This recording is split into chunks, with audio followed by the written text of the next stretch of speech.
माफ करना, आने में देर हो गई। और कितने लोग आएंगे?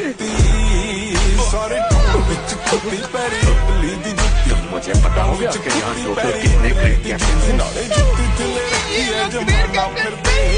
क्या बोल रहे हो तुम? समझ नहीं आ रहा।